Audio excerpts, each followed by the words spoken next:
সকলকে শুভেচ্ছা। আমরা অনেকেই খোনার বচন এই নামকরণটির সঙ্গে পরিচিত, কিন্তু এই খোনা আসলে কে আর তার পরিচয় বা কী সে বিষয়ে বিশেষ কিছু আমরা জানি না।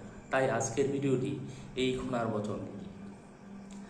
এই খোনাকে নিয়ে বিভিন্ন কল্পকাহিনী বা জনশ্রুতি আমাদের সমাজে প্রচলিত আছে এবং বাঙালি গ্রামীণ জনসমাজে এখনও খোনার বচনগুলি শ্রদ্ধার সঙ্গে স্মরণ করা হয় এবং বিভিন্ন সময় আমরাও তার বচনগুলিকে বলে থাকি। খোনা একজন বিদুষী জ্যোতিষশাস্ত্রবিদ এবং বিভিন্ন শাস্ত্র বিষয়ে তার অপার পাণ্ডিত্য ছিল। মনে করা হয় 800 থেকে 1200 কোনো এক সময় তিনি জীবিত ছিলেন।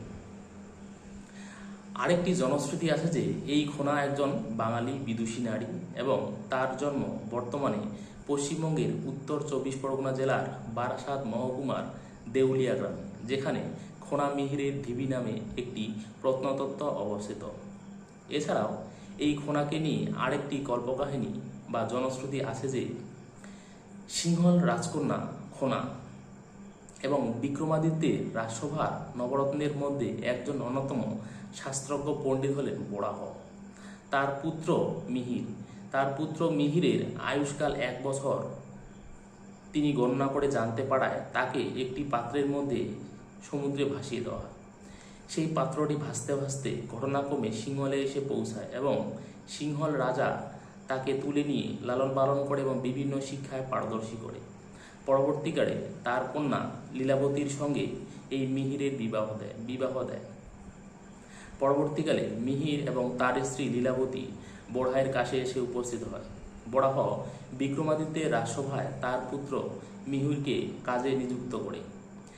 একদিন নক্ষত্র গণনা নিয়ে সমস্যা দেখা দিলে খোনা সেই সমস্যার সমাধান করে দেয়।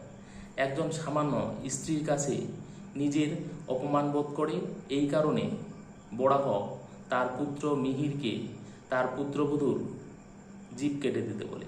মিহির তার বাবার আদেশ মতো তার স্ত্রী লীলাবতীর জিভ কেটে দেয়। এই জীব ঘটনাক্রমে টিকটিকি খেয়ে ফেলে এবং খোনার মৃত্যু হয়। এই টিকটিকিকে নিয়ে আরেকটি কল্পকাহিনী আমাদের জনসমাজে প্রচলিত আছে। মানুষেরা যখন কথা বলে টিকটিকি যদি ঠিক 3 বার বলে তাহলে নাকি কথা খেটে যায়। এটাও খোনার বচন থেকেই আমাদের সমাজে প্রচলিত হয়ে এসেছে। এই খোনা জলবায়ু, বৃষ্টিপাত বিভিন্ন সম্পর্কে বিভিন্ন বচন বা উক্তিগুলি বলেছিলেন, যেগুলি খোনার বচন। কয়েকটি খোনার বচন হলো, যেমন 16 চাষে মূলা, তার অর্ধেক তুলা, তার অর্ধেক ধান, বিনা চাষে পান। আরেকটি হলো মেয়ে নষ্ট ঘাটে, ছেলে নষ্ট হাটে। এরকম বিভিন্ন খোনার বচন আমরা পেয়ে থাকি। ধন্যবাদ।